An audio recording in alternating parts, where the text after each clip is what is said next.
commencer tout de suite notre sixième. I'd now like to call the meeting to order. We have as witnesses today representatives of the Treasury Board Secretariat for our study of the supplementary estimates. We will also be examining the departmental performance reports for 2012-2013. The estimates and the reports will be the subject of this meeting. I believe that we will be hearing a presentation from the Secretariat, after which members of the committee will be able to put their questions.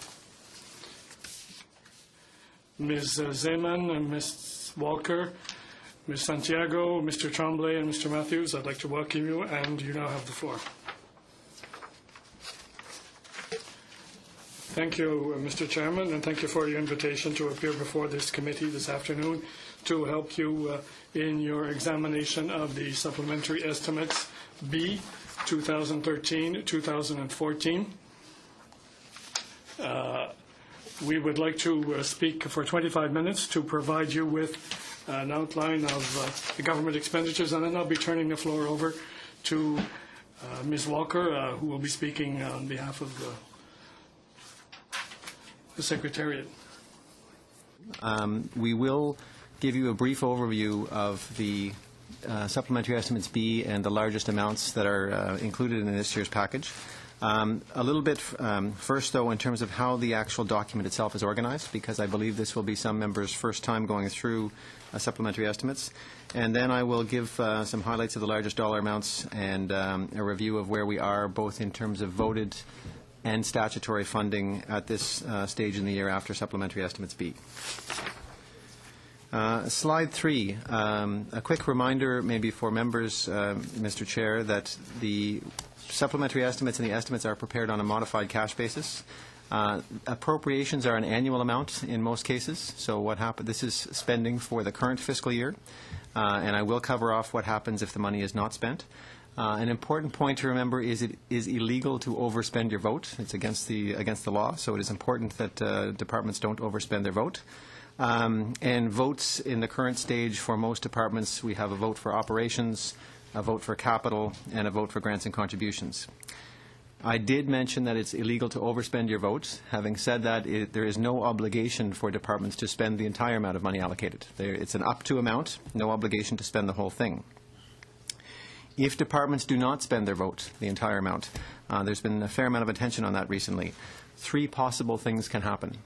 The first thing that can happen, and you'll see it in these supplementary estimates, is something called operating budgets and capital budget carry forward, where departments can carry forward 5% of their unspent operating and up to 20% of their unspent capital into the next fiscal year. So if the amounts unspent are within that range, they can carry those forward.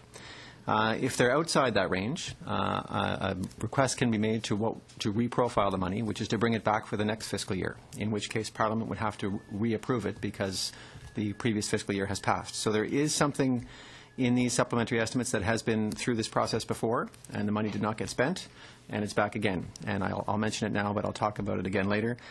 National Defense Manouche is a great example of that. Last year we thought the money would be spent. It was in the estimates. The money was not spent, but there is still an ongoing requirement for that money, so it's back again because the parliamentary authority to spend that money lapsed at the end of the fiscal year. The final possibility, if the money is unspent, is that it goes back to the fiscal framework. It is indeed unspent, and it does not get spent in future years. So a little bit about this document itself. Highlights for you. The estimates to date are included in the introduction section, which is kind of the upfront piece. We do talk about the purpose of the document, but I would like to highlight for members a very useful section that starts on page 12, where you can see for each minister, each department, what they had spent in 2011-12. And I should mention, dans la version française, c'est la page numéro 14. In the French version, it's page 14, 12 in the English. Spent in 2011-12, what they had for authorities in 2012-13, where they are so far this year, including supplementary estimates B. So it's a nice snapshot of each organization. I highlight that for members because that improvement is one of the results that came out of a recommendation from this committee, if I recall correctly, to get all the information kind of at a glance. The largest part of the supplementary estimates is the details by organization, and that's where you'll go through and find for each department what their request is, included in Supplementary Estimates B. In addition to this document, there is substantial information available online on the Treasury Board Secretariat's website. That includes things such as the statutory forecasts, so details on the statutory items, and a reminder for members that statutory items are for information only. That's why they're not presented in here, not part of the voted package, but still important nonetheless.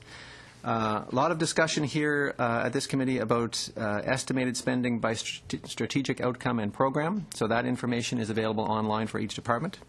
You'll also get additional information on transfers between organizations and allocations from Treasury Board central votes. So that's a little bit of an overview. If I could take you to slide 4. Le budget supplémentaire des dépenses B fournit des... Supplementary Estimates B provides information on $5.4 billion in budgetary credits voted for 62 organizations. The appropriation will be implemented through requesting funds, a total of $5.4 billion. You will see on slide 4 budgetary versus non-budgetary. You'll notice there's nothing in the non-budgetary column, but I'm happy to explain what that means if that's of interest to members. And also the split between voted and statutory. And the statutory is just for information purposes. I will provide some information on another slide about the statutory items because there are some bigger items that are in fact netting each other off to get down to a very small number, but there are some large dollars in there. If I could take you to slide 5. This is where we take a look at estimates for this current fiscal year, 2013-14, versus the previous years. So you'll see on this slide a column for main estimates for this year, supplementary estimates A, which were in the spring, B, which is what we have before us today, and C is obviously still to come. If you were to look at the current fiscal year versus previous fiscal years, you'll notice two things. Number one is the spending in total is, after supplementary estimates B, is, in terms of authorities, is basically in line with what it was the previous fiscal year, but you're seeing a different split between voted and statutory. Voted spending is down slightly, statutory spending is up. If you're curious as to why statutory spending is up, or at least estimates of statutory spending, two big reasons. The aging population, so our statutory programs related to old age security and guaranteed income supplement, those amounts are up by about $1.8 billion over the previous fiscal year.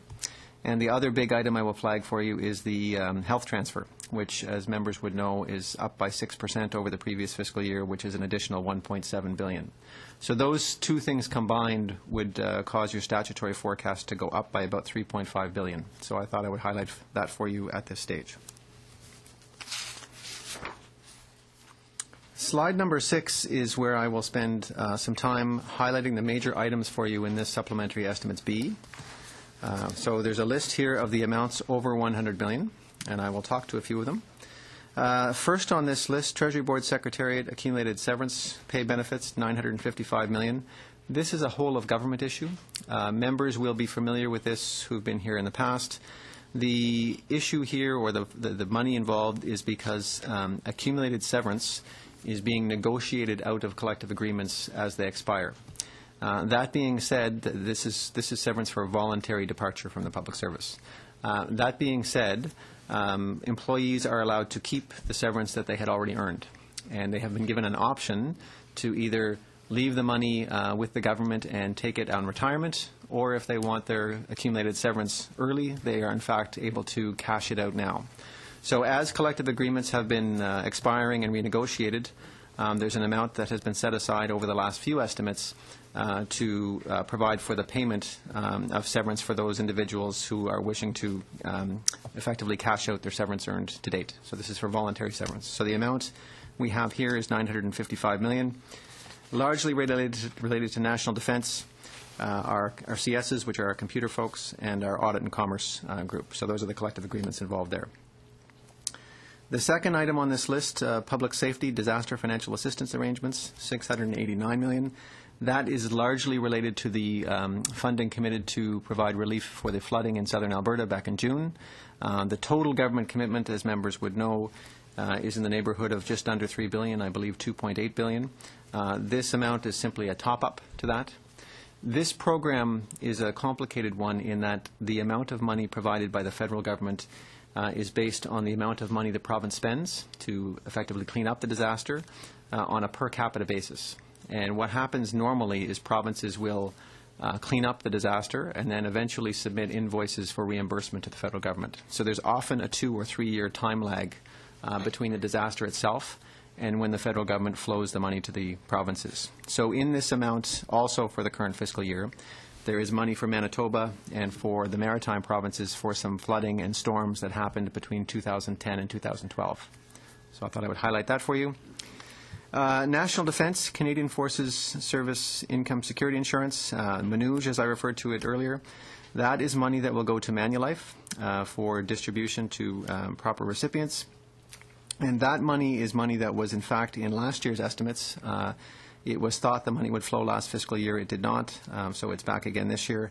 This relates to a lawsuit that was launched against the government related to a clawback of benefits based on receipt of a pension, and it was agreed that that was not appropriate, so this money is flowing to to Manulife for future distribution. Specific claims, Indian Affairs, that's a 3-year budget commitment from budget 2014, roughly $1.4 billion in total, so that is this year's portion or SUBSP's portion. We have $400 million for Canada First Defence Strategy, and that's around readiness capability for our forces. For Health Canada, First Nations and Inuit Health, there's $285 million. That is from budget 2013. It's a 3-year commitment of $1.8 billion in total. Operating budget carry forward I mentioned earlier. This is $275 million, and that is money that Treasury Board Secretariat is allocating out to departments based on the amount they did not spend last year for operating. So that's the allocation we mentioned earlier. National Defence ships for Arctic Patrol, that will eventually be 6 to 8 ships. The money you will see here is basically just for project definition and infrastructure implementation. And what we mean by infrastructure implementation is there's 3 projects in particular I would highlight.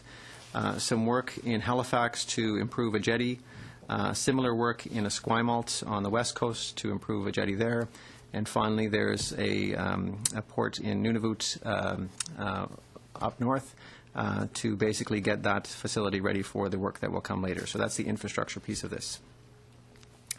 Infrastructure Canada Gas Tax Fund is another example of a reprofile from money from a previous year that did not get spent. 2 provinces and 1 territory were a little behind the others in terms of their reporting, so to get the money in the current fiscal year it was reprofiled.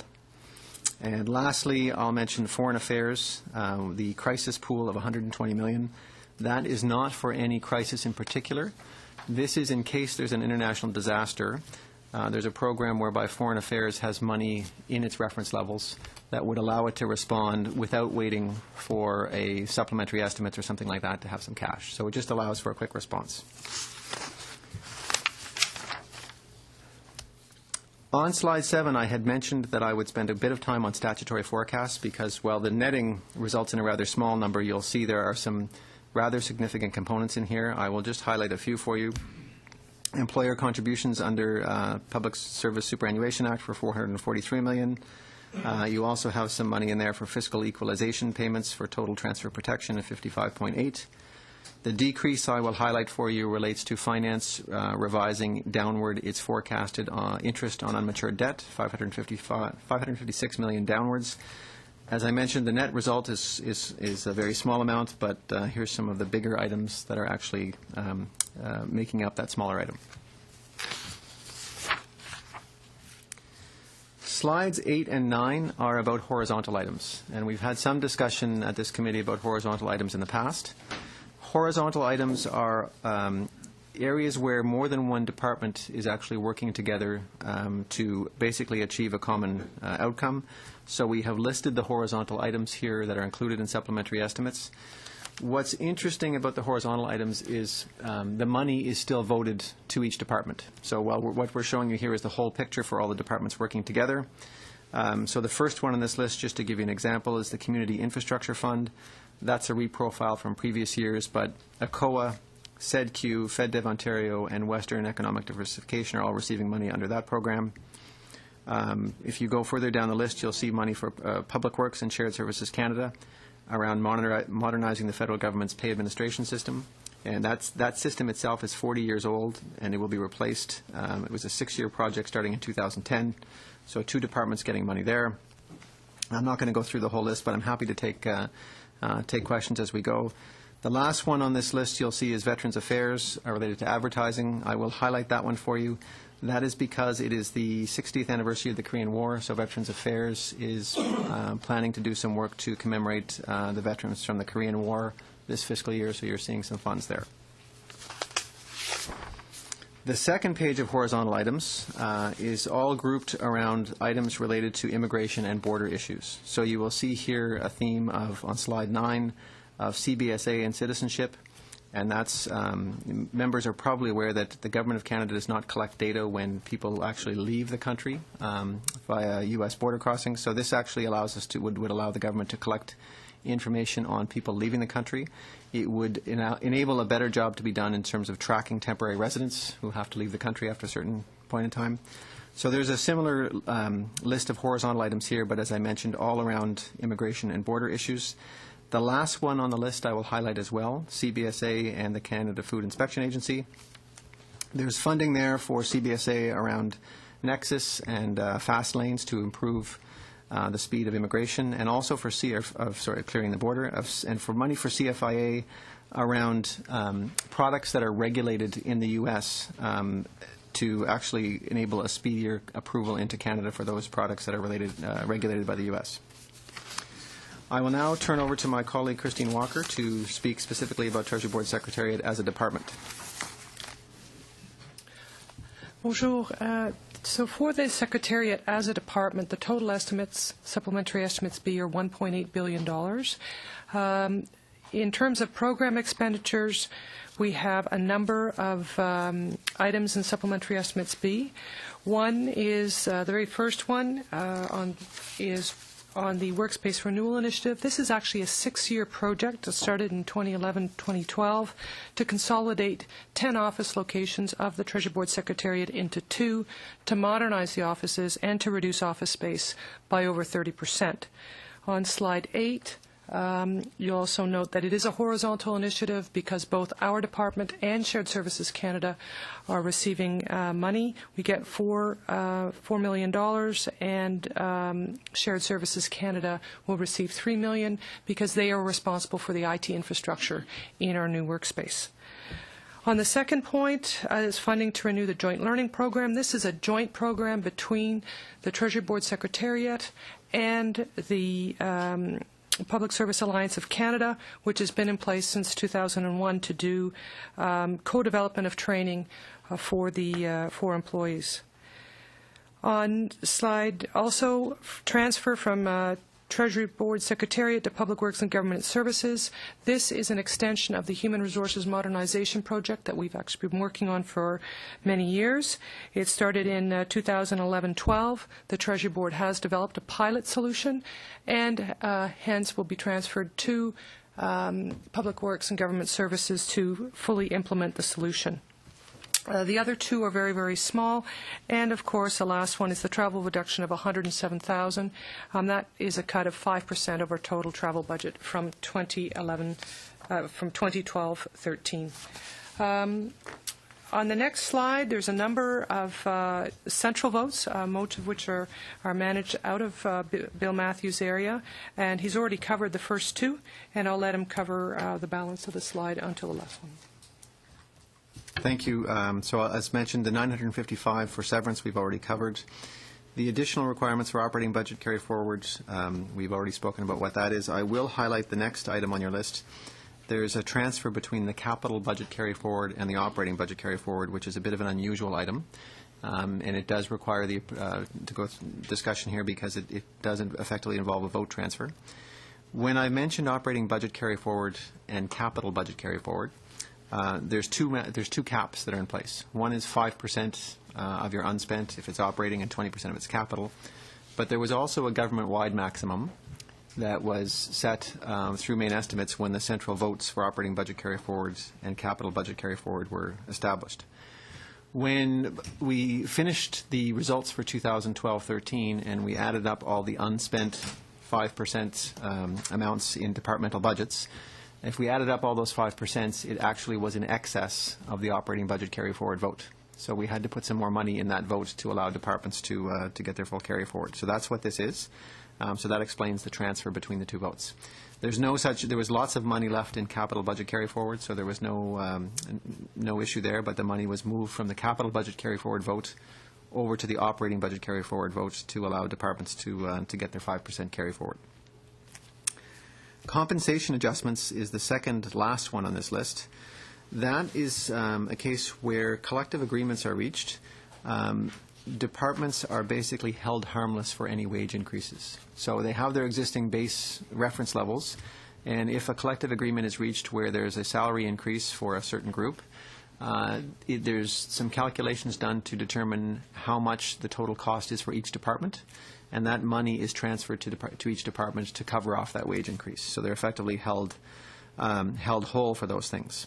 There are some exceptions to that. You may recall there has been years where we've had an operating budget freeze, and there's an operating budget freeze has been announced for the upcoming fiscal year, 2014-15, but in the current year there is no such freeze. So the agreements that were negotiated during the year, this is the way we transfer money to departments' reference levels to basically hold them harmless for those freezes, or for those raises. Sorry. So the groups that would include are our lawyers are in there, as well as our computer folks I mentioned earlier, our applied science and patent research folks, and finally our researchers. So that's kind of the big groups that are in the 94.1 million. And lastly, the statutory item I've already spoken to, the payments under the Public Service Superannuation Act. So that's the balance of central votes. Do you want to say anything on the next slide, Kristen? No. So on the next slide, what you have is a table which shows all of the votes that are under the responsibility of the Treasury Board Secretariat, their main estimates, what they've received in supplementary estimates B, any technical adjustments, and what the proposed authorities are to date. And so that really concludes our remarks. Merci, Monsieur le Président. Ça nous fait plaisir de répondre aux questions. We would be happy to answer any questions you might have. Perhaps a reminder here. To list organizations in alphabetical order. What that means is the order in English and French is different. So if you are asking a question about a specific page of the estimates document, I would ask that you give us the page number, but also give us a few seconds so that we can find the equivalent page number in the other language so we can allow all members to view the material. Thank you. Merci pour votre présentation. Donc, Thank you for your presentation. Without any further ado, then, we will begin with Mr. Blanchette. Thank you, Mr. Chairman. I'd like to thank our guests for being at this meeting. My first question relates to the reports. You did say, or the carryovers rather, that they were in excess of the authorized limit. Can you tell me what the limit is? $2 billion in main estimates. So what the amounts that you see in these supplementary estimates are to raise the ceiling government-wide from 1.2 to 1, sorry, doing arithmetic in my head.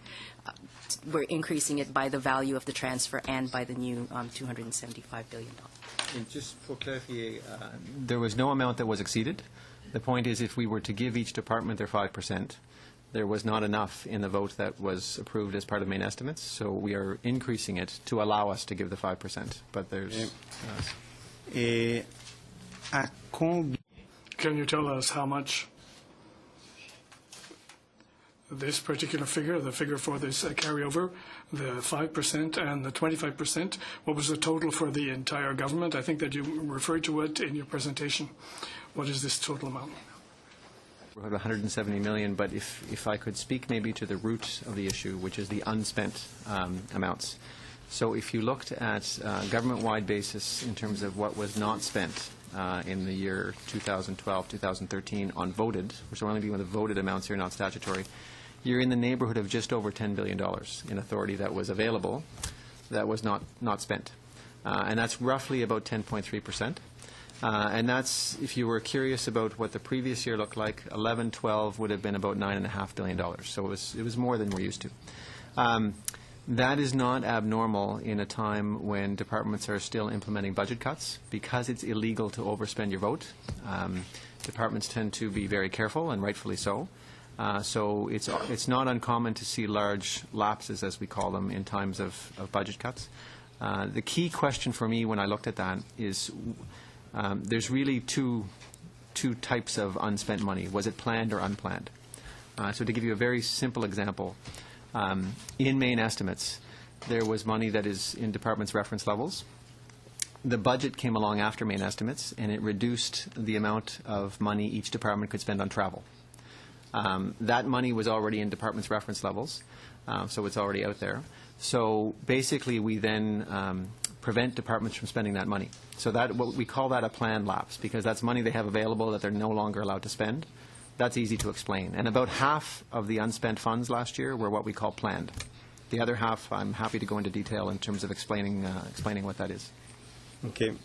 En fait, c'est que Year after year, the unspent amounts have been increasing. If we look at the experience over the past years, the past 5-6 years, we can see that there is an upward trend for lapsing funds. What I would like to know is, from your point of view, from the point of view of the Treasury Board, what is the right thing to do? Do you think that this practice should be continued and that these amounts should be carried over and certain of them should be recovered? Or do you think that you should be making tighter adjustments? It's a good question, Mr. Chairman. The member is right. I would say this. You have to look at the reasons why. And if you looked department by department, infrastructure is always a heavy lapser of money. The reason being is, as I said, departments cannot overspend. They have to plan for negotiating deals and all these things. And in fact, they often don't negotiate as many deals as they would expect, so the money's lapsed. That gets reprofiled. National defense is a very high lapser year after year, largely because military procurement is complicated and it's often delayed. So you can ask yourself, from a planning perspective, should less money be set aside to kind of more realistic assumptions? But the other bit I will say is we have some programs that are demand-driven. So, for instance, Natural Resources Canada has a program where you can apply for an energy rebate if you do certain things. Well, the government is takers in that front. We make a best estimate as to what might happen. If less people apply than we expect, so be it. We have similar programs for insurance for agriculture. So that's kind of a second theme. And the third one I would mention is kind of major project delays on bridges and things like that. That can slow down spending as well. Spending is still necessary. Just the profile is sometimes difficult to accurately predict. OK. Et Monsieur Blanchette, temps écoulé. Time is up, Mr. Blanchette. Mr. O'Connor. And colleagues, I'm pleased to have you here today. I have a few questions. My understanding is that the PBO has made a comment that Treasury Board is not spending enough. And I've looked at your estimates running for the 3-year period. I don't seem to have a problem, but maybe you can explain if or not whether we are spending too much money. I think thank you, Mr. Chair. I think the PBO's comment was related to the government as a whole, and it was wondering if Treasury Board was approving too much in terms of planned spending. And I will come back to this point a few times, I think. The amount that departments have authority to spend is a maximum. They don't have to spend it. It's kind of the maximum. And given that it's illegal to overspend, they have to plan for the best case or worst case scenario, depending on your perspective. But if you're in the business of procuring military assets, you have to look and say, what's the maximum that might get procured this year, and make sure you have enough money to cover that off. In fact, reality often turns out to be less than what they plan, so there's a cushion there. For me, the question is not, especially at Supplementary Estimates B, did we approve too much? It's more, is there good value for the money that's being spent? And in that case, you look to specific programs and their evaluations to say, yes, there's good value there, or no, there's not. I would say in terms of practice for Treasury Board going forward, the one I would pay attention to is Supplementary Estimate C. It comes along in the winter. It's money that goes into departments' reference levels very late in the year. Not much time left to spend it. And we should really be taking a hard look at money in Supplementary Estimate C and say, prove that you need this. Prove that you can spend it this fiscal year. So if there's one thing we should do differently, that's what I would say. Along the same lines, the finance minister has predicted that in this budget year he will, or in the next budget year, the one beyond this, he will hopefully arrive at a surplus of $3.7 billion. I'm wondering what effect, if any, the actions of the Treasury Board to make sure that people at the end of the year don't just waste their money, what kind of actions, whether that will affect the 3.7 or not.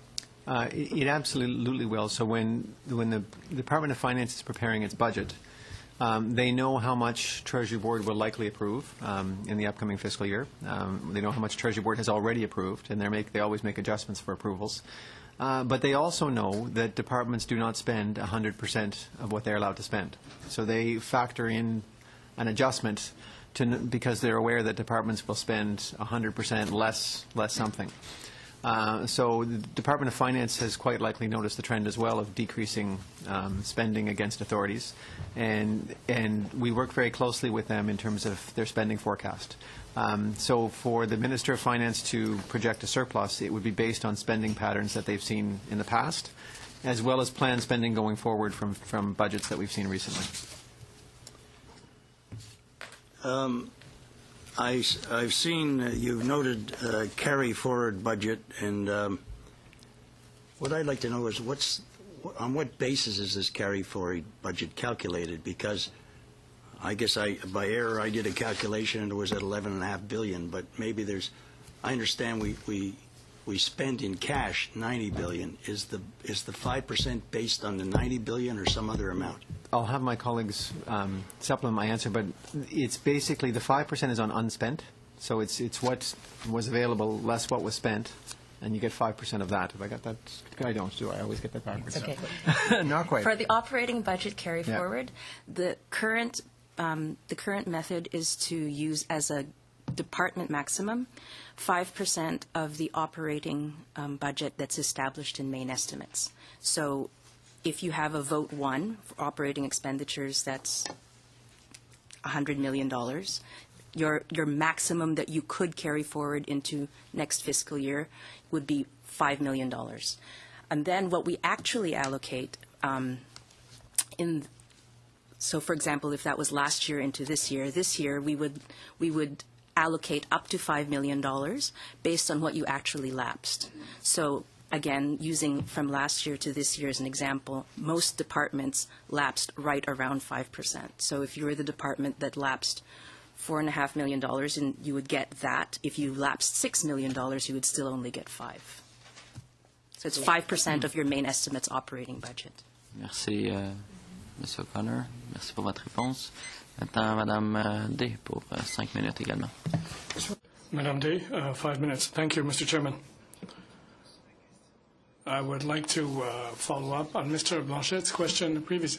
The savings in the Treasury Board, $1.2 billion. Can you tell me where there was a very clear mandate that was given to the different levels to reduce by such and such an amount the budget in order to be able to carry over what you're entitled to? Was it put as clearly as that? Or is it just simply money that was not spent because the money was lapsed? I would say that it is a mix of both, Mr. Chairman. There are particular cases, such as, for example, Shared Services Canada. A portion of that was planned. They had a reduction that they had to make. There are other cases where programs are very much demand-based. Agriculture is an example where we're offering insurance programs, and the department does a forecast of what they think the take-up of their program will be, but sometimes it's not as high as expected. I mentioned Natural Resources Canada is another example, and Veterans Affairs. Veterans Affairs is very much driven by how many applicants they have for their programs. So those are a bit different. They're very much demand-based. Then you've got, you do have the odd project where there are simply delays. Bridges are complicated, and sometimes there's delays in spending. So we have not, the forecasted spending has not been as accurate, or forecasted spending was greater than actual spending. As you've mentioned, there is a theme here of underspending, which is good. Overspending is a bigger problem, and I'm pleased to say there are no cases of departments exceeding their vote. But you do have to really get down department by department to understand why they didn't spend their money, because there's not one reason government-wide. Dans le budget. In the B estimates, supplementary estimates, there is a reference made to Via Rail and the $97.9 million that was made available. My question is as follows. It's relating to the signaling system and improvement of the rail security, efficiency, and so forth. Can you tell me whether this is to be is found at page 17 in the French text of the estimates? I'd like to know whether you can tell us whether this has been since the accident that occurred in Ottawa with a bus and a train, or whether, in fact, this was before. Was it an emergency situation that resulted in this? Thank you for your question. For the English version, this is to be found on page 107, I believe. En français, c'est 117? Okay, donc. 117 in the French. The operating requirements in vote 60, so 54.7 million, they flow directly from budget 2013. So that was already in the works.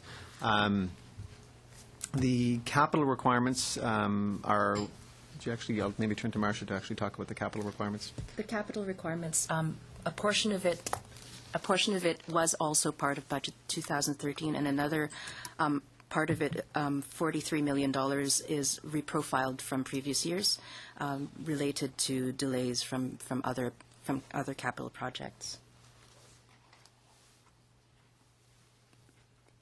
Question porte sur la catastrophe. My question deals with natural catastrophe in Alberta, and as well Lake Megantic. You said that several $1 million were made available in the case of Alberta, among others. I don't have the figures, but can you tell me exactly how much has been set aside for Lake Megantic? In the case of Lake Megantic, there are two aspects. $60 million to be spent, and that was the provincial government put up an equal amount. The $60 million in federal money from July was $25 million for response and recovery, search and rescue, things like that. And then there was an additional $35 million that was provided that is targeted for the Economic Development Agency of Quebec, that is around economic revitalization of the region. So that's the other 35. So that gets you to 60. Plus récemment, en novembre, le 21 novembre. More recently, at the end of November, an announcement was made of another $95 million. Help pay for the cleanup, environmental cleanup itself, which is an ongoing effort. I believe they've estimated that about 40% of that cleanup is done. And I believe both the federal and provincial government are cost-sharing that cleanup. The actual railway company itself only had about $25 million in liability insurance to put towards that cleanup. So the federal government and provincial government are taking on additional amounts. That $95 million is not in supplementary estimates B. It was just announced in November, so you will see it in a future supplementary estimates. Merci pour vos réponses. Alors, le prochain sur... The next on my list is Mr. Komarnicki. Just a few questions, particularly relating to the Treasury Board vote 30B relating to $955 million for a pay list requirement, and that's in relation to allocations to eligible departments and agencies for the payment of accumulated severance benefits. Now, you know, in the private sector, severance obligations arise when someone's dismissed for cause. But I gather the collective bargaining agreements provide for severance in cases of retirement, and or, I suppose, resignations. And so it's something quite different from what we see in the private sector. You would agree with that? I would agree with that. I can't say it's completely unique to the public sector, but it is certainly not normal in the private sector. I would agree with that. And so this $955 million allocation, is that for one fiscal, the obligations you anticipate in one fiscal year for all departments across government, or is it a go-forward figure as well? It's two things. One is it's only for the current fiscal year, and so it's an estimated payout. So if you permit, Mr. Chair, there is some history here. The collective agreements, and I'll generalize, had a clause that basically said for every year you work, you accumulate a week of severance, and that severance would apply whether you were retiring, departing voluntarily, going to the private sector, and when you left, you would effectively get those funds. As the collective agreements have expired, we've been negotiating away the accumulation of severance, but it was important to the government to honor what had been earned to date. You can't backtrack on what had already been earned. So for those collective agreements that have negotiated out the severance, employees were given a choice. They could take their money now, or they could wait until they retire, or they could do a mix. So the $955 is what we're estimating will actually flow at the door this year, based on employees cashing out. To date, we have now negotiated away severance in all of the collective agreements in the core public service. So the negotiation piece is done, but there will still be cash flowing out for a number of years as we go forward. You anticipate the $955 million to be a constant kind of figure going forward, or will it be increasing, decreasing? No, it will be decreasing. So I think now that the agreements are all done, we've probably hit the peak. So I expect it will decrease. But there will be money. There are some people who have elected to not cash out until they retire. To date, about 70% of people are cashing out as soon as they can. The balance are electing to wait. So there will be money that flows over time. What is the, in terms of negotiating out that provision, the collective agreement, in terms of what you've already done, what type of savings or what is the amount of savings you might anticipate for year one, let's say the year in question here, 2013, 2014? The savings are difficult to estimate simply because the profile, employees could choose to actually hang on to their money until they retire, and then there's an interest obligation, I believe, on top of that. But basically, employees were getting 1 week of pay for every year they worked. And to negotiate that away, it's hard to put your finger on, but employees knew unions knew they were giving up something, so they pushed for an increase in pay to get rid of that. So I can't speak to exact dollars. You can certainly say for year one, by having negotiated a certain percentage of contracts, this would be the savings for that direct line item for this year. No, it's difficult to say because think about it this way. If you're a brand new public servant and you're in an entry-level position and you earn a week worth of severance, and then 20 years later you rise up to the level that's much more senior, you're cashing out at a much more senior level when you have actually cashed out. So you're not cashing out at the rate you actually earned the severance. So it is very difficult to say what the savings are. Another way, if you were to negotiate out the severance except for, let's say, just cause dismissals, but not in case of retirement or in the case of resignations, if you were able to negotiate those out, what might be the anticipated savings in dollars generally going forward, knowing how many collective bargaining agreements you have and how many employees it would affect going forward? And of course, you would start zero day one, but going forward over the next, take 5 years, 3 years, there must be an anticipated savings that you have in mind. There's definitely savings. I'm reluctant to put a dollar amount on it because it's complicated and I don't want to oversimplify. But if you think about the wage bill for the Government of Canada, like on average, employees earned about a week a year of severance, but there was a maximum. The wage bill for the government on an annual basis is about $30 billion. So if you took 1 over 52, that gives you a number. But again, you have to factor in how employees get promoted. There is a maximum that employees reach where they no longer accumulate. So it depends if you're dealing with someone who's a long-time public servant or a new one. So it is very difficult to actually put a dollar figure out savings. Merci, Monsieur Kormanaki. est écoulé, donc on passe à M. Byrne pour 5 minutes également. Thank you very much, Mr. Chair. I want to go back to the line of discussion regarding lapsed funds and what the PBO is suggesting is sort of a systemic or patterned process of lapsing funds. You mentioned that there are some things that are one-off, that are incidental and occasional, but there also seems to be some evidence that the practice is occurring in mature statutory programs as well, such as the Guaranteed Income Supplement and OAS. I've noticed lately that the estimates have predicted a certain amount of expenditure for old age security and GIS. That's a pretty mature program in the sense that it's not very difficult, or shouldn't be very difficult, to anticipate uptake based on just simple demographic trends. But in a couple of years ago, we had, I think it was a 5%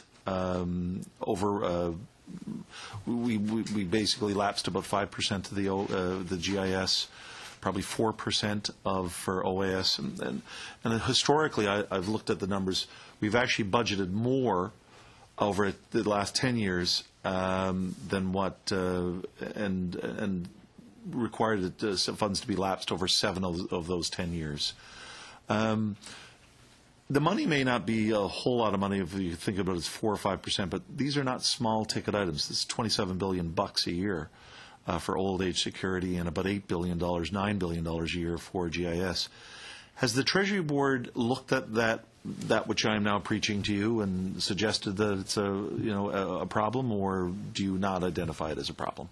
These are statutory programs, as the member mentioned, so they are old age security and GIS. The amount you would see in the federal budget and then in estimates is for information purposes only.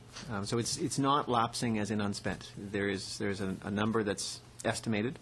I would say my colleagues in finance are a little on the conservative side in that they typically will forecast a little extra. That is a trend around statutory spending. But I wouldn't view this in the same light I would view lapse funding, where a department has authority to spend, has control over the program, and then is unable to deliver for various reasons. Statutory spending are applicant-based.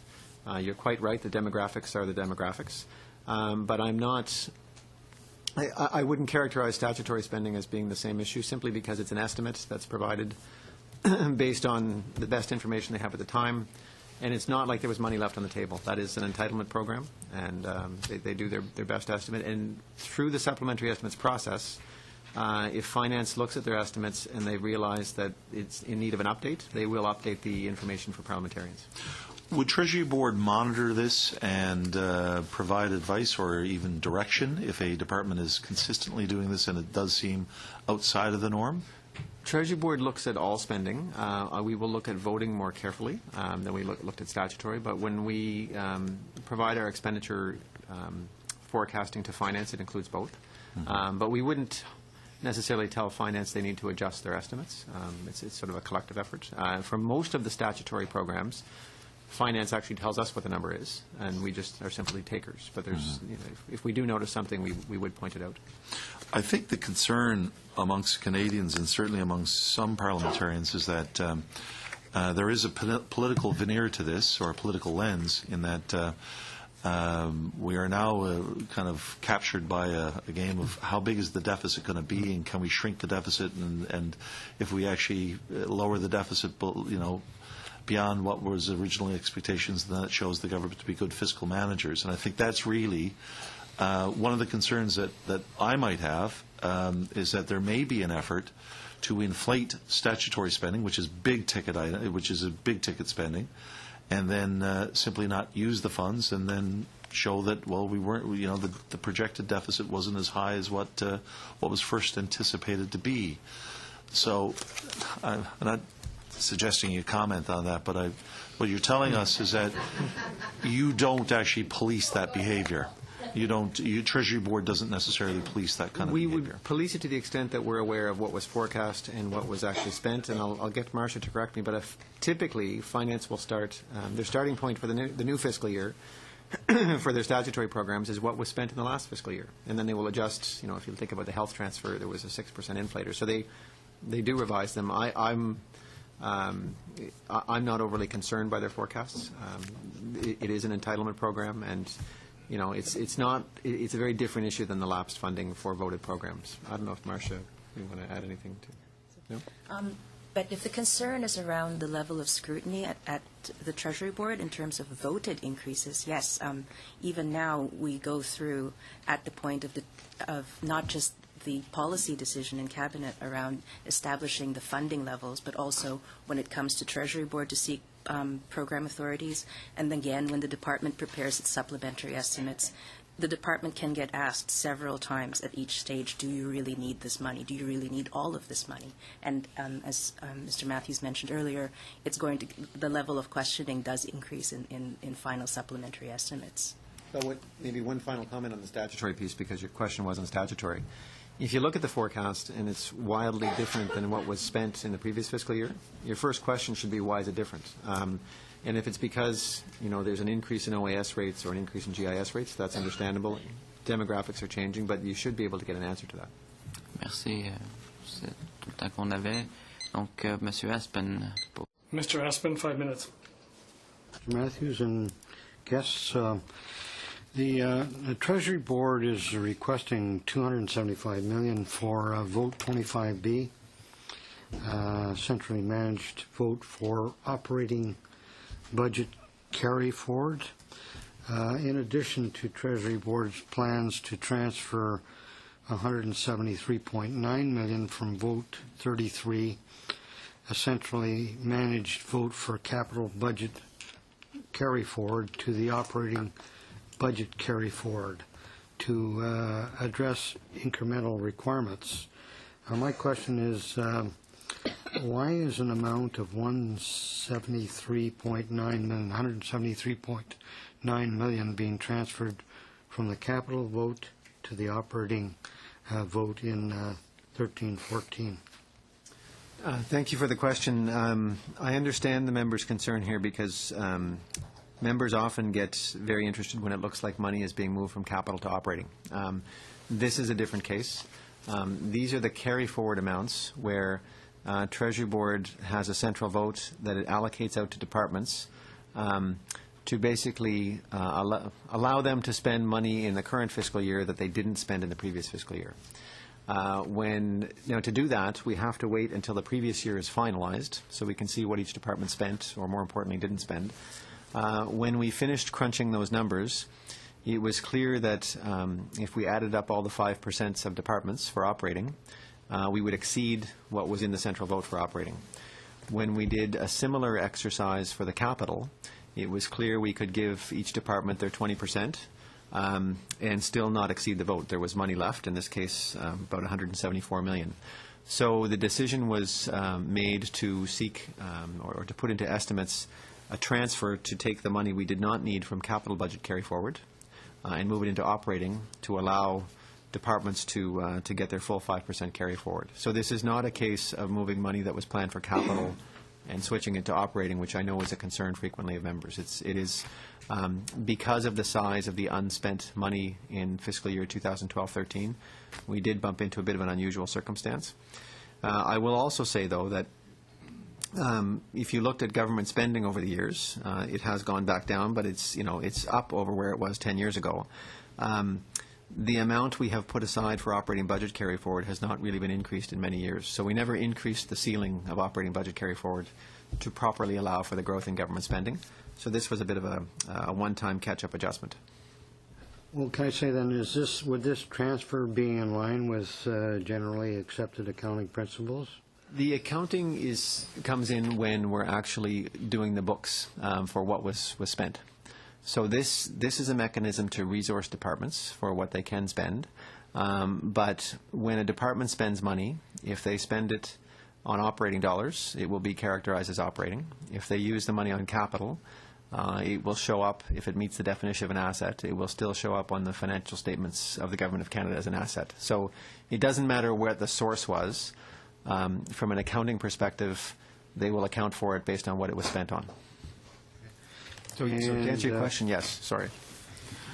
Can I ask you then, what incremental requirements are being addressed by the transfer of funds from the capital budget forward vote to the operating budget forward vote?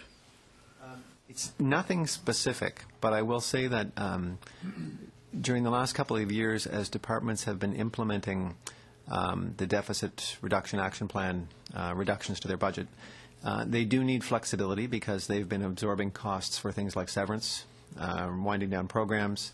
So they will often use operating budget carry forward to fund things like severance payments to the extent necessary, to give them the flexibility they need to implement those budget reductions. So there's not one specific thing I can say this money is targeted for, but I will say in times of restraint, departments can use whatever flexibility we can give them, and this is a way to give them flexibility. Thank you, Mr. Chair. Merci. Merci. Donc, maintenant, Monsieur Martin. Mr. Martin, 5 minutes.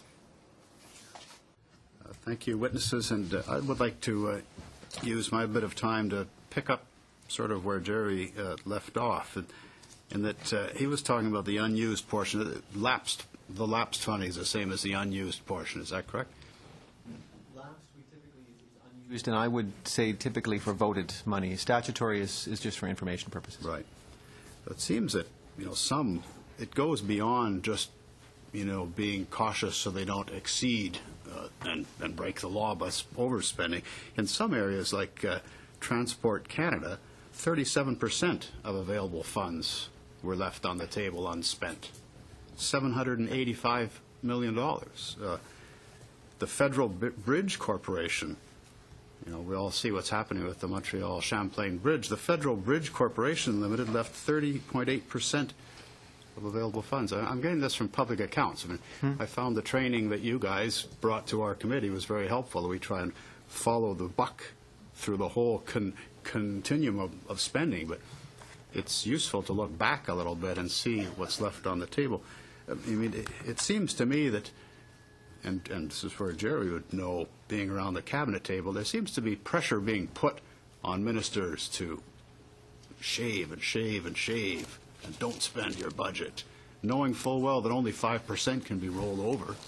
Is that correct? 5% of this let's use Transport Canada as an example. $785 million. How much of that can be rolled over without having to be voted on again? Well, there's the automatic rollover would be the 5%. Well, sorry, 5% of operating, and we talked about 20% of capital.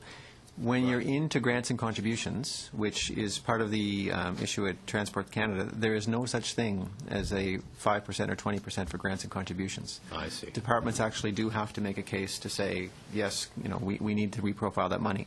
So this is where, but it seems to me that when the finance minister stands up and says we're whittling away the deficit, it's under direction around the cabinet table to cut and hack and slash and make sure you don't spend anywhere near the money that was approved by Parliament. Well, there's something disingenuous about this is what I'm getting at. It's the political lens that Jerry's looking through, and I am too. I'd like to see we lived for years with completely disingenuous budgets under the Liberal regime. But they were surpluses, but we were told all through the year, no, there's not a penny, sorry, the cupboard's bare, not a nickel. And then, this rabbit gets pulled out of the hat, $10 billion surplus. And everyone was told that there wasn't a nickel to be spent. And I sense something similar happening today because it worked so well, frankly, in the last administration. But that's more of a comment than a question. My question would be something that's come out of the whole Prime Minister's office Senate scandal. Deloitte Touche. Deloitte Touche was given a $20 million contract to advise government how to save money. $90,000 per day. You think giving Mike Duffy $90,000 was bad. This is $90,000 per day. First of all, isn't that Cabinet's job or your job to advise government? Does that Deloitte Touche contract and other Deloitte Touche contracts go through Treasury Board? Do they advise you? Well, a couple of things. If I may, to return to your first comment, I will say where you see money unspent, and I will get to your second question in a moment. In the case of transport, the question you should ask is, has the money been reprofiled and submitted back for approval? Because in that case, in transport's case, over $600 million has been reprofiled and is back to be voted on again. So it's hard to argue that that's a reduction when it's back to be voted on again. When you're dealing with some of the issues transport is in terms of reaching agreements. Well, it is, Bill, it is a reduction. It wasn't spent that year. No, and but if they needed another $600 million, they would have asked for No, but if you're just extending out the profile by a year, then it's really not a reduction. The profile is different in terms of timing, but it's a fair question to ask. I will say normally the government has an excellent track record of forecasting expenses. Last year is a bit of an outlier in terms of the size of the lapse was big.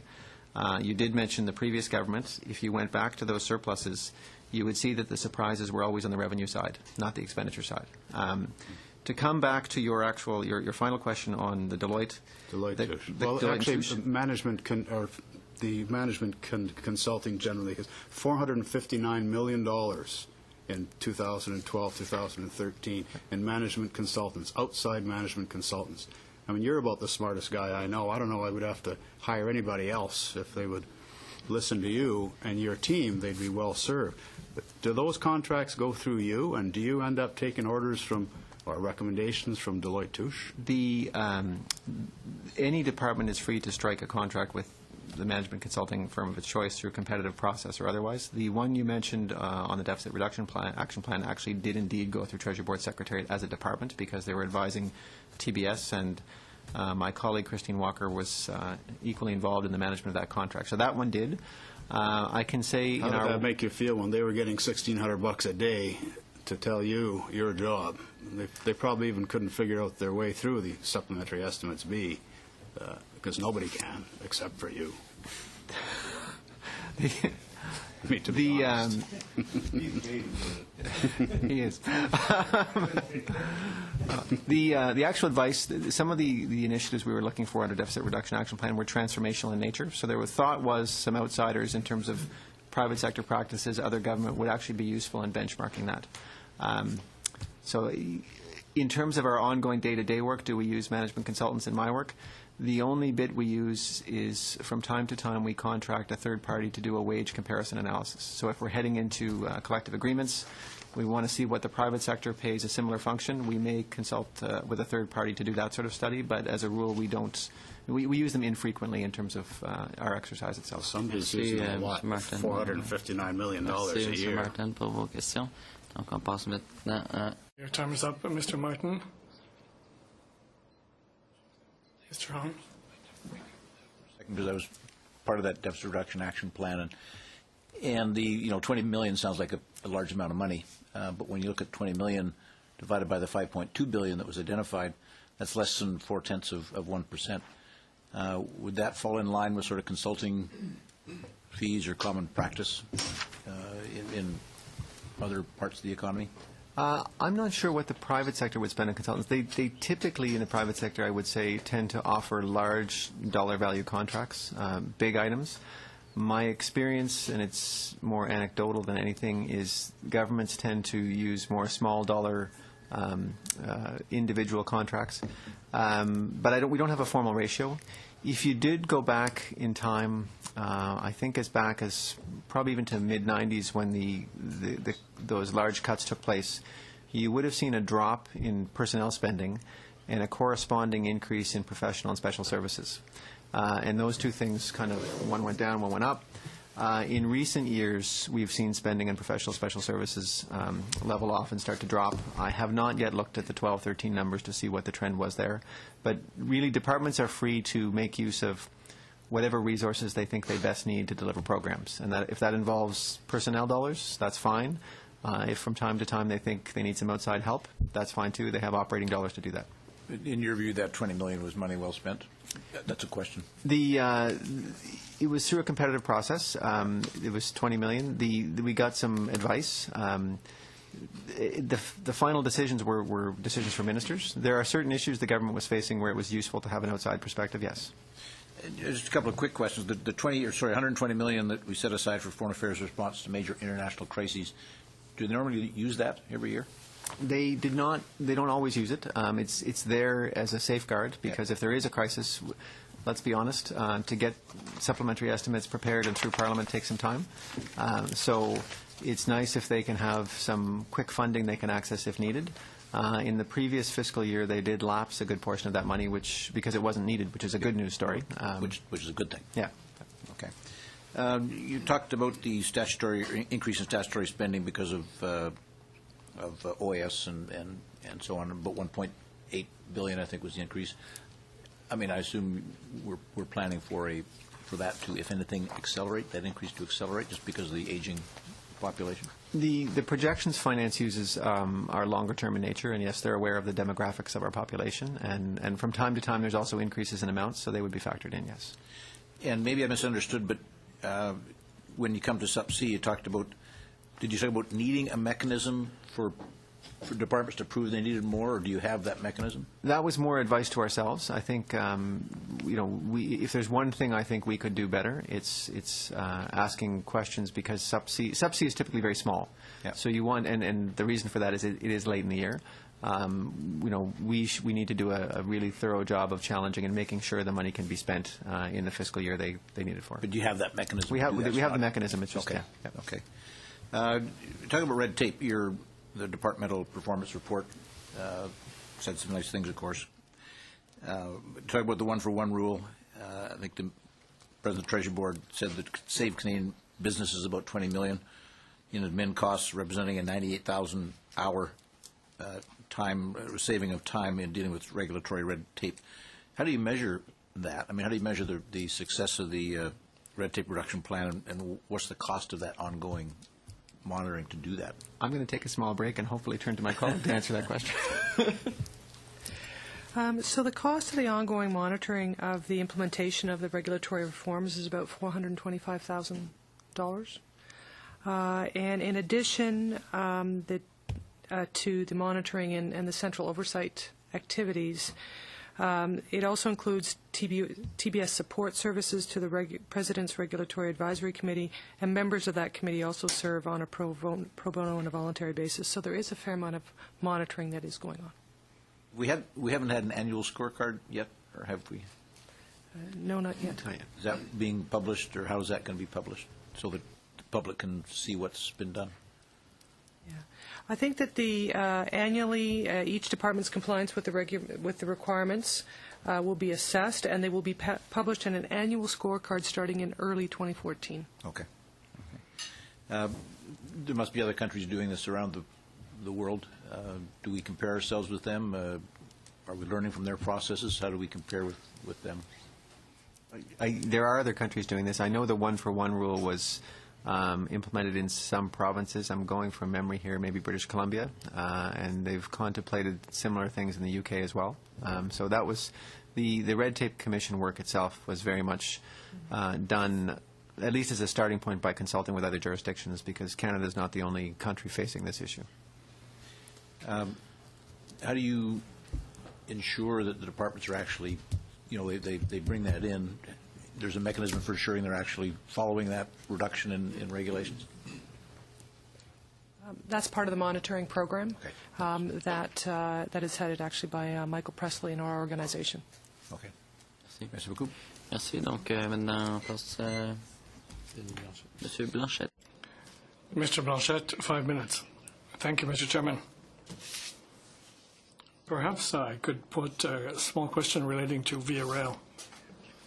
When we had the main estimates before us, I did speak on this in the House of Commons because there was a very important decrease in the amount provided in the previous year and the budget of the present year.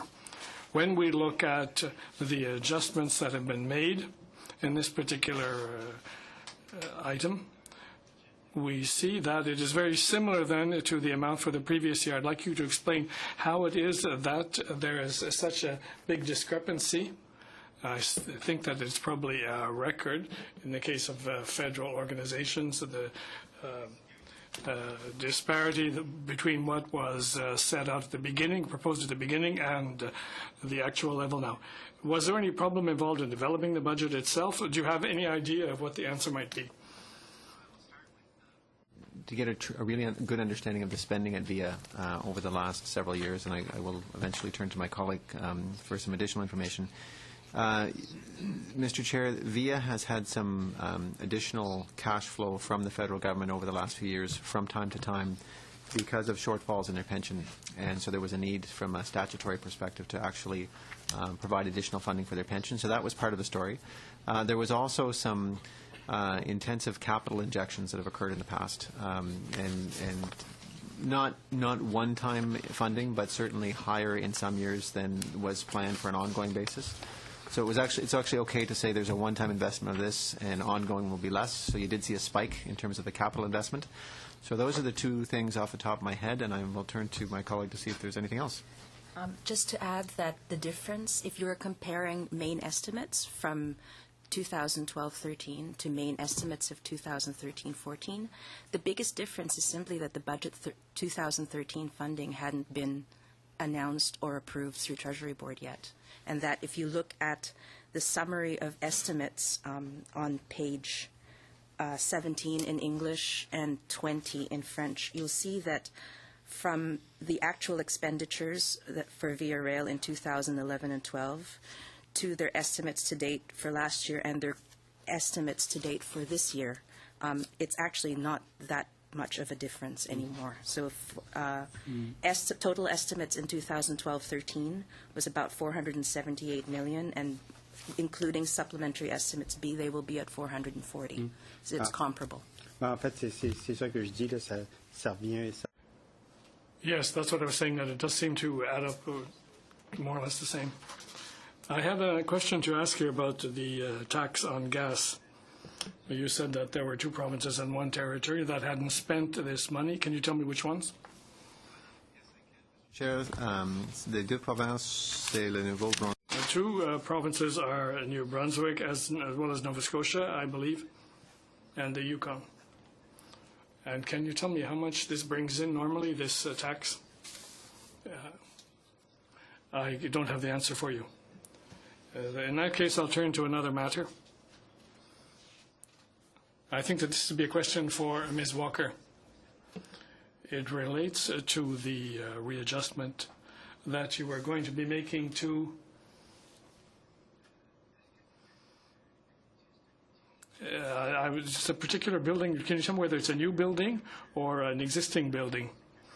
And I look at the expenditures for Shared Services Canada. It seems to me that the level is quite high. Can you explain to me what the context is, what is happening in this respect? You're going to be consolidating people who are working in 9 different places. They will be brought under the same roof, I gather. And what is the result of what you expect as an outcome for this exercise? First of all, we currently the bulk of our employees are actually in L'Esplanade-Laurier. And it's a building that does need significant renovation, so we have to move out of that building. Secondly, and we will be moving to the building on 90 Elgin, which is the old art gallery, which is right across from the National Art Centre, along with the Department of Finance. And that will house about 65% of our staff. The second building is yet to be decided. So why does Shared Services Canada need $3 million? So that money goes towards all of the IT infrastructure. Today, Shared Services Canada, for instance, they will provide all of the cabling for the Wi-Fi. Rather than going networking, we're going to go Wi-Fi. They will provide all of the cabling. We have a secret network for information. They will provide all of that. They also provide all of the telecommunications infrastructure in the building. So that means all the communications closets on every floor. That is all Shared Services Canada. In the past, it wasn't Shared Services, but now it is. So they need the money to be able to procure the equipment that is required for the IT infrastructure in the new building of 90 Elgin. And there will be about, I think, 1,600 employees in that building. Merci, merci, Monsieur Blanchette. Thank you, Mr. Blanchette. For 5 minutes, Mr. Blancy. And thank all of you for your assistance in in following this. I noticed that there seems to be a concern on the part of the opposition that government is not spending enough. I would point out that that's a pretty unique and positive problem to have in any country, considering the huge debt load of many of our peers in the developed world. You mentioned, Mr. Matthews, the concept of value for spending, I think, which is important because you can spend a lot of money. That doesn't mean you're getting a lot of value for it or maximum value. So my question is, what process is in place to have a value for spending determination? Thank you for the question. I would say a couple of things. The first is there is a Treasury Board policy around, it's called MRRS, but for today's purposes it's around performance reporting. And it requires each department to actually outline the performance objectives and how they will measure those for each program they have. So that's kind of point one, is to get Treasury Board approval of a program, you have to be able to explain what the objectives are and how they will be measured. So that's one. Part two is there's also a requirement that all programs be evaluated every 5 years. So an evaluation actually will look objectively at the results of the program and offer up some analysis on whether the actual results are being achieved. And those evaluations are made public. So every department, when they post their evaluations or finish their evaluations, they're posted on the departmental website. So the final piece of the puzzle would be in each department's report on plans and priorities, which is in follow-up departmental performance report. You will get a sense of what the program has actually done. And the real key question for me is when there's an evaluation, what does it say? So that's kind of the policy framework to make sure there's value for money. If you look at the fairly recent expenditure reduction exercises, if you go back a few years, we had strategic reviews. They were very much focused, and the government was in surplus when they started. They were very much focused on the question of, are we getting value for money for the programs? And the reductions that were made were where there were cases where there was no federal role, not getting good value for money, something along those lines. And we borrowed those concepts when we did the strategic and operating review, but also brought in operations as well. So those are kind of the key things we do to look at programs. We're spending some time this afternoon as a committee examining the Supplements B spending, but obviously this wouldn't be the only oversight of spending that that government exercises. So I wonder if you could just outline for Canadians as well as the committee what oversight steps are put into place to monitor spending and to make sure that it's appropriate. Certainly. So this is one of the final stops on the train, which is the Parliament approval of actual spending plans or an Appropriation Act. Before it gets here, there needs to be a case made in the budget. So someone has to convince the Minister of Finance and other cabinet ministers that a program is worth pursuing. That's step one. Step two is the work of the Treasury Board itself, which is before money can be spent. There's some detailed questions asked about how much do they need, what are the objectives of the program, how will they achieve them, can the money be spent elsewhere, can you reallocate from within the department is what I should say to fund that. So that's the Treasury Board piece.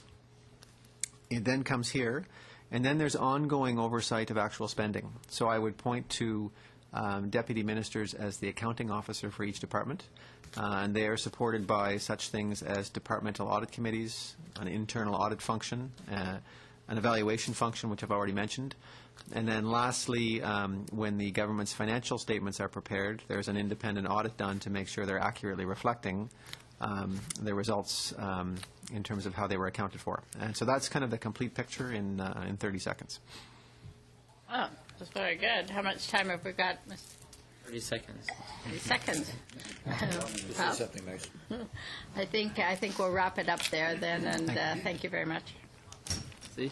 Donc on passe maintenant à M. Byrne pour 5 minutes. Mr. Byrne, 5 minutes. Just talk a little bit about what supplementaries, should normally contain, or what your normal expectation would be. You have the estimates, the main estimates that are done before the budget. then, of course, the supplementary estimates would take in things that maybe the budget would provide for. But you also have things that are outside of the budget. Like, for example, if there was a new program expenditure in regional economic development agencies, that wasn't included, it wasn't a budgetary measure. So is it the expectation of the Treasury Board that departments try to stay within discipline of the budget process, or is it just simply as Cabinet approves things, it's eligible to be included in the supplementary estimates? So the budget is the most normal way that you'll see funding. There is, if you sort of, budget is once a year. So if you've got Cabinet approval of something and there is a need to spend in the current year and you've missed the budget, is there a way around that? Yes, there is. Departments can make a case to the Minister of Finance and the Prime Minister to get effectively an off-budget cycle funding approval, which means they have the blessing of the minister responsible for the fiscal results to go ahead, and they have what we call funding approval. That would still require them to come to Treasury Board, though, and it would still require them, if there's money needed to be added to their vote, they would still have to come through the estimates process. So you did mention that main estimates is kind of the bulk of the spending, but there is more in supplementary estimates. You would also see things that are old programs. Oftentimes our programs have a 5-year lifespan, and they get renewed frequently, but sometimes they don't get renewed in time to make it into main estimates. So you may find that the odd program that's been around for a while missed main estimates, but it comes back through a supplementary estimates. And that's the budget announcement there could have been quite some time ago. I'll give you a good example from, I believe it was 2 estimates ago, the contract policing for the RCMP. If you looked at the main estimates to main estimates, you would have seen a massive drop in RCMP spending. And it was because the contract renewal for that function with the provinces had been missed for mains. It was, I believe, in supplementary estimates A, so there was a big amount in a supplementary estimates that effectively brought the RCMP back to its normal levels. So you will see that from time to time as well. Mm-hmm. One item that caught my attention was a one-off request for authorization for $4 million for Veterans Affairs, I believe, for targeting advertising. So what we should take from this is that $4 million was indeed a one-off. It was not. It was meant as a one-time payment for a one-time advertising media buy or advertising activity. Would that be fair to say? It's for the current year, and it is. The advertising is a horizontal item because there are multiple departments who do advertising. Veterans Affairs is the only department with money for advertising in these estimates. You are quite correct. It's a specialized event in that it is to commemorate the 60th anniversary of the Korean War. So Veterans Affairs is planning something specific to commemorate the veterans from that war. And so that's why you're seeing that in supplementary estimates. And so in terms of the central agency's process or ask, since that is a one-off item, with a sunset, it's for this year and this year only, that it didn't necessarily appear in the budget, or would that have been I can't recall if that was a budget item or not. I don't recall if that was a budget item or not. My colleagues may, but this was an example of an off-cycle decision. Okay, so this actually does represent it. What did you call it? It's off the budget cycle. It's okay. An off-cycle. How can we ensure that, if looking at it from an examination as a parliamentary committee, that it actually is to be used, that it does get used for that which is stated its intention? It could be used, it's for the rightful celebration of the anniversary of the Korean War. But how do we know for sure that it's actually spent on that? Is there any safeguards that you can alert us to? So in this case specifically, there's 2 answers. One is it's advertising, so you will see or hear something. So that's a very easy answer. But more importantly, Public Works, Government Services Canada does produce an annual report on advertising. So you will actually see the contracts let. I believe they disclose by department and dollar amount, so you will get a sense of what was actually spent. Okay, thank you very much. That's good, Mr. Chair. Merci. Donc, pour 5 minutes également, M. Van Kesteren. Mr. Van Kesteren, 5 minutes. For being here. I'm new in this committee, too, so this is a fascinating education for me, and I'm beginning to get a picture. One of the pictures that I've gotten is, you mentioned that traditionally this stems from the days of the feudal times when the king was trying to get more money and tax the people, and the shift is definitely that the king was trying to get the money and spend money, and now the people are spending the money and getting the king to agree to that money being spent. But the one thing that I'm finding is key to this whole thing is predictability, isn't it? You have rightly pointed out that the main estimates are budgetary items that we know are going to spend. And then during the course of the year, we find these unpredictable things that cause us to have to go back to the king, in essence, I guess, the crown, and say, we need a little more money. I got that right so far? I'd say partially right. There are unpredictable things. The flooding is a great example of an unpredictable thing. There are also things that simply were planned, in the budget announced, but weren't, the spending plan of the department wasn't ready in time to make it into main estimates. So, but it's planned. still unpredictability, I suppose. The predictability side would be to have all those things in the main estimate. Now, one of the things that you mentioned, and I caught this myself too, was pensions. And a pension would be a predictability, but it doesn't when the actuaries come in and say, there's not enough money here. We need to plunk another chunk of change. You mentioned the rail, but I also noticed that in page, and I was just paging through this thing quickly, 45, the increase in total actual expenses in 2013 of $329 million as compared with the 11-12 actuals, an increase of $203 million over 2012 and 13 planned results are both mainly due to an increase in payments to fund actual deficits in the public service pension plan. So that's another reason, I suppose, why I guess there's a danger in defined benefits as opposed to defined payments, and that causes. How often does this happen? How often do we have discrepancies in I'd say a couple of things.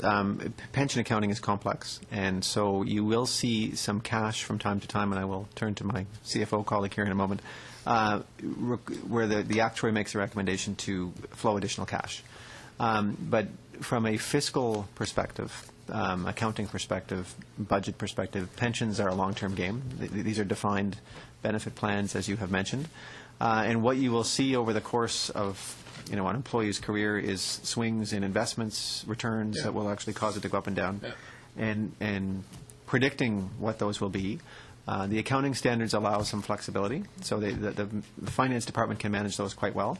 But that does not mean, like from a cash perspective, from time to time there's a need for an injection, and I'll see if Christine wants maybe you can answer this question. In the last 5 years, how often have we had to have an infusion in our pension plan?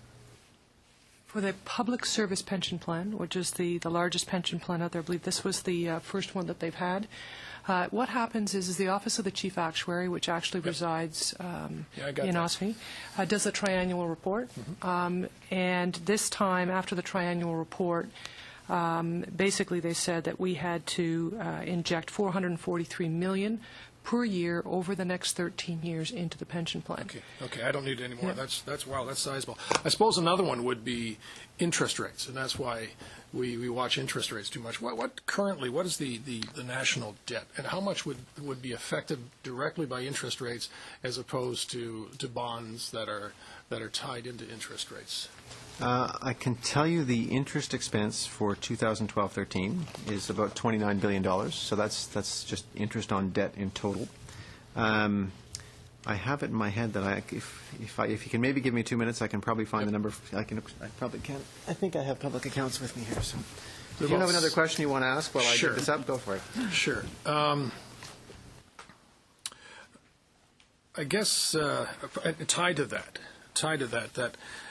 Historically, and I think we can go back in history a long way, but governments have, I would suspect, many times been in debt. Now we've seen a prolonged period, I think, in the Western world, but traditionally, tied to GDP, what is a comfortable level of debt? And I think we're at about 36% to GDP right now.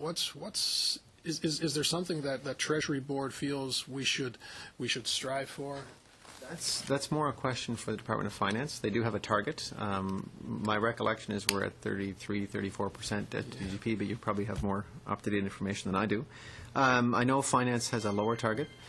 If you compared the government to federal government to other countries, we'd be doing quite well. So that doesn't mean that that's the right thing, but it's quite positive. If you're interested, there are reports done that compare countries. The challenge in comparing countries is outside of Australia, Canada and Australia are about the only two who put all of their liabilities on the books. So you have to be very. We're the only countries that don't tie in all of our three levels of government. Well, we do in other reports, but so if you looked at some like France, for instance, doesn't put their pension liabilities on the books, so you can't really do a comparison between France and Canada because they haven't got the whole picture. But if you look at Canada, Australia, both financially healthy and both complete liabilities. To get back to your last question. So the total interest-bearing debt of the Government of Canada is about $892 billion, and of that. Total pension, public sector pension liability, if I can read across this line, looks like it's $67 billion. Is that correct? No, it'd be the 151. Sorry, 151. Sorry, that's in that. You'll find that in the Public Accounts of Canada, which is the financial statements of the government. So that's not in our briefing. That's not in your book. So can you give me that one more time? What is our total? Sure. So total interest-bearing debt for the Government of Canada is $892 billion. And then if I go across public sector pensions are $151 billion. So of the 892. Okay, I don't quite understand it. Just maybe if I could just get an explanation for essayer de that. terminer en 30 secondes. Try to conclude in 30 seconds. You have 30 seconds left. Total debt of the government, $892 billion. Yep. And of that 892, the pension liability as a form of debt is $151 billion. So. Merci. Donc, prochain sur la liste. Next name on my list is Ms. Day. When a department establishes its budget, it forecasts its expending for a number of years, 2 or 3 years, what it expects to be spending or what it expects to require. And it will be making, either spends the money or doesn't spend the money and knows what it can do with what it has available. If we are asking a department not to spend as much of the fund, we may consider that this is an economy, it's a saving, and we can spend it on the debt. But I think that this is an irresponsible way of looking at things, because if we were expecting to do work on rebuilding a bridge, for example, the money must be spent. If the bridge isn't repaired, as is the case with the Champlain Bridge, and if we find ourselves with an accident, we may find ourselves spending a lot more money than the amount of money that should have been spent. And the same applies to the railways. I crossed Canada last summer, and I see that conditions are in a very poor state, and the fact that we don't have as many more accidents is quite surprising. This can also apply to unemployment insurance. I'd like to know whether this is a responsible way of it's not, of course, you to answer this question, but it's a question that should be put to a minister.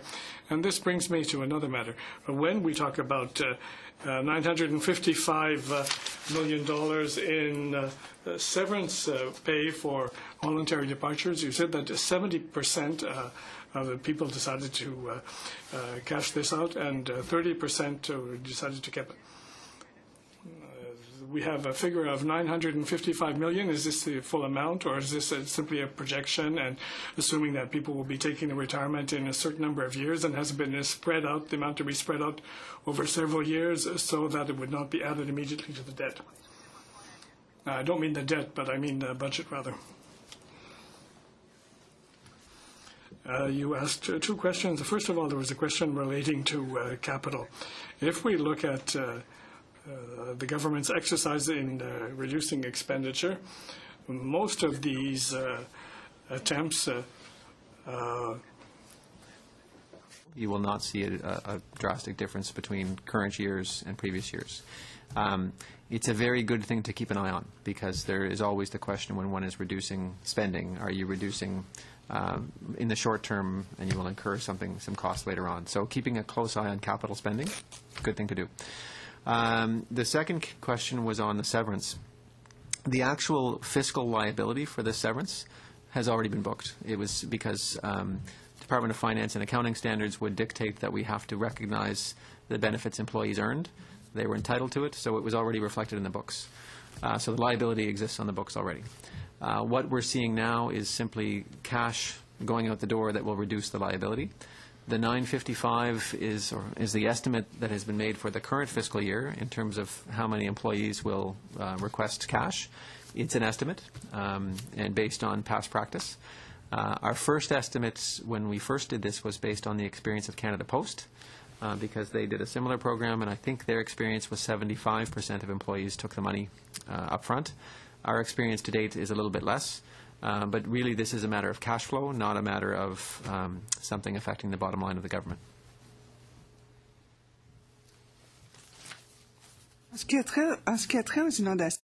With respect to the flooding in Alberta, I think that there was $2 billion of the $3 billion spent. In the case of Lake Megantic in Quebec, $156 million. We know that these are two very significant items. Alberta is not 35 million people.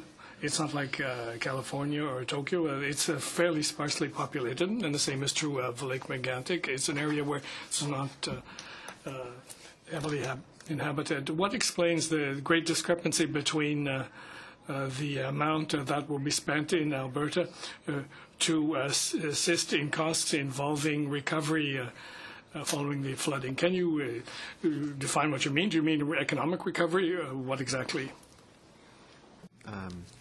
Disaster Financial Assistance Program is a specific program that was actually originally designed for natural disasters, and it's a program that is formula-driven, and that the funding for the Alberta floods, which did hit a very densely populated area of Alberta, Calgary, etc.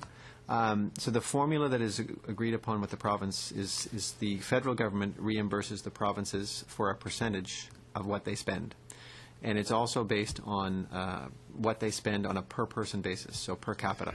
So there's a very formulaic approach for that program, and historically it was based on natural disasters. So it's not around economic recovery. The money for Alberta is around the actual recovery from the event itself from a cleanup perspective. Lac Megantic, the money that's been committed so far is twofold. One is around the actual cleanup, but there's also some funds for economic redevelopment, recovery, and things like that, and that's the second piece. So there's kind of a different mix at play there. Merci, Madame Day. Temps est écoulé, donc dernière question. Your time is up, Ms. Day. Last question, Mr. O'Connor. Just back to the debt. My understanding of debt is that you have the federal debt and you have provincial debts, because we as taxpayers have to pay it all anyway. And that a country, when they calculate their debt, they have to calculate both of them together. And other countries are like unitary states, like Britain or whatever. Their provinces are inside their bills, so they have debt also. And is it difficult to compare countries' debt against other countries' debts? It is difficult for two reasons. Number one, the accounting standards that Canada and Australia and a few other countries use are far more strict. So, for instance, if you were to look at the financial statements of Greece, they're not very pretty, but they also don't include a lot of liabilities that should be on the books, pensions, benefits, things like that. So you have to understand what the accounting standards are in play. And the second piece, you're quite right, you do need an understanding of total government. So when you look at the public accounts of Canada, you're only seeing the federal portion, but there's also provincial and municipal, and not all countries are the same. China has 5 levels of government. I think the UK has 2, if I recall correctly. Statistics Canada and its similar organizations in other countries do make an attempt to publish whole-of-government debt information, so they consolidate the 3. So you can actually look at a comparison between Canada and other countries. From a Statistics Canada perspective, you'll get all the levels of government together, but you're still hamstrung by the differing accounting standards at play. So you do have to understand if they've included all of the liabilities on their books. So, for instance, OECD produced a report comparing countries. And in the fine print, you'll notice that they say, well, not all the accounting standards are the same. And so it is very difficult to compare. I always look to Australia because their accounting standards are solid. They get a clean audit opinion, so you know you've got good numbers there. If you look to the UK, they've only recently been able to produce their first consolidated financial statement. The U.S. produces one, but they don't get a clean audit opinion, so you have to sort of take the numbers with a grain of salt. But in Canadian terms, our debt is like 80% or 82% or something like that, isn't it? If you go whole of all 3 levels of government, you're up in that range. 87, I heard. A different topic, health. It says First Nations and Inuit health budgeted, we want $285.5 million on the supplementals. Now, my understanding is we pretty well know how many natives there are and where they are, etc. And why can't we budget better than having a situation where we got to throw $285 million on their health plan? So this is another one of those examples of something that was committed to in a budget and has now been through the process of going to Treasury Board and getting all the questions asked and properly developed spending. So the money for First Nations and Inuit Health was a budget 2013 commitment, so it was in the budget. $1.8 billion over 3 years. So this is kind of one chunk of that, but the $1.8 billion over 3 years, if it's evenly split, is about $600 million a year. This obviously is not that much. The program itself is targeted at supplemental health benefits, addiction centers, primary care health, so very much focused program spending. Lines up with the budget. This is not a surprise. It was just a matter of waiting for the program to get through the proper approval processes to line up and get the spending going. And just my final comment, I don't mind if you save money. I'm for saving money. I'm not for spending. I like saving. So congratulations. Thanks. Merci sur cette note positive. Je remercie. On this positive note, then, I'd like to thank our witnesses who've taken the trouble to come to this meeting for a productive meeting. No. A spot after Madame Day. Do we have a few minutes before you? Il reste quelques minutes. Oui. We do have a few minutes left if you'd like to put your question. A quick question. Be brief. Yes, thank you. Some of it is to comment on things that we've heard throughout this very useful exercise, and I do want to compliment both the officials from Treasury Board for coming to us with a very clear, concise presentation. It's been very helpful as we as a committee struggle to do a more robust and thorough job of examining the estimates. One comment Diane made, though I think she was perhaps joking, but that we're calling for government to reduce spending, I think was the comment she made. In actual fact, and you say you were complying, but isn't it true that in 2006 the total expenditures was $205 billion of government, and in 2013-14 it's $275 billion. So even with the budgetary restraint and the cutbacks, the budget of Canada has exploded. And the $892 billion is the total debt, but the accumulated deficit, just the accumulated deficits, is $602 billion. Does that sound accurate to the public accounts? I'm just thumbing through as we. So if you go to public accounts, they have a lovely. And this is not on a cash basis, but there's a 10-year spending profile, revenues and spending. So I'll go back the full 10 years. So 2004, you would have seen total expenses of about $191 billion. I believe, Mr. Chair, the member quoted 2006. Spending, again on an accrual basis, not a cash basis, was $211 billion. And the year just ended was 275. 275. You had asked a question. That's the point I was making. About the actual accumulated deficit itself, which sits at $602 billion. You're quite correct. I'm sorry, how much? 602. 602. Yeah. At the end of the fiscal year 2013. That's helpful. And again, this is on an accrual accounting basis, Public Accounts of Canada. So, thank you. I don't want to conclude before or have a concluding comment, perhaps, on this. What I think is an excessive use of outside management consultants. $459 million in the last fiscal year. It's down from the previous year, $509 million. So kudos for saving $50 million. But that's a staggering amount of money to go to outside third parties to tell government what they should be doing. And there's a disingenuous aspect to that, and also the other thing I'd like your comment on. Office of Infrastructure Canada left $1.56 billion on the table. 29.4 of its available funds are lapsed. Now, is it my understanding from another example I brought to you that money can simply be reannounced in the next year? So the next Building Canada Fund, when they announce it, will include, I presume, the $1.56 billion that they left on the table the year previous. I can't speak to Mr. Chair in terms of how things will be announced, but if the money is reprofiled and is to be included in a future year's estimates, you will see it mentioned in here for sure because we need Parliament's approval.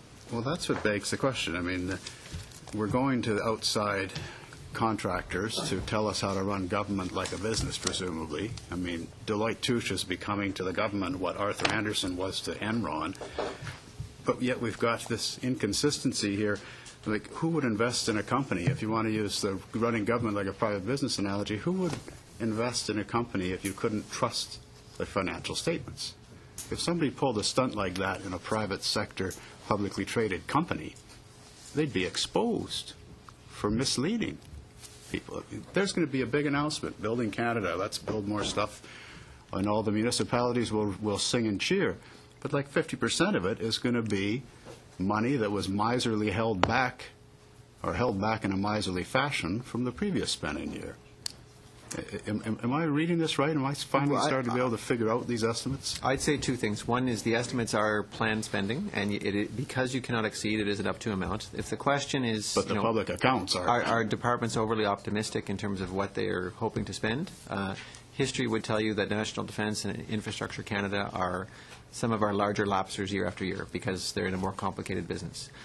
When you turn to public accounts, which... They're also a juicy place to find savings if there's a directive from up on high to every cabinet minister around the table. If you want to stay in cabinet, I want you to find 10, 15% efficiency. But never mind the mandatory 5%. Where there's reductions, Mr. Chair, you will not see the amounts coming back as being requested for spending again. They don't come back. When there's reductions, they're taken from the estimates, and you will not see them again.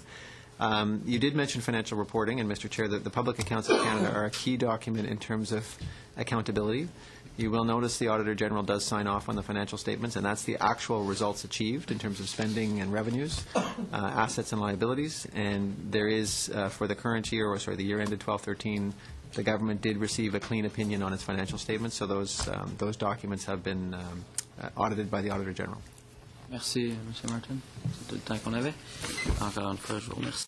Thank you, Mr. Martin. Our time is over. I'd like to thank our witnesses. The bills are now bringing for a vote.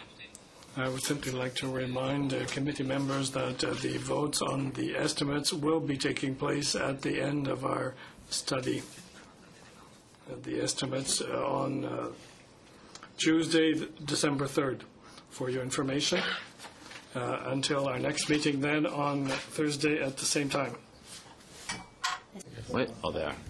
Donc, merci. Et la réunion est adjournée. Thank you. The meeting is adjourned.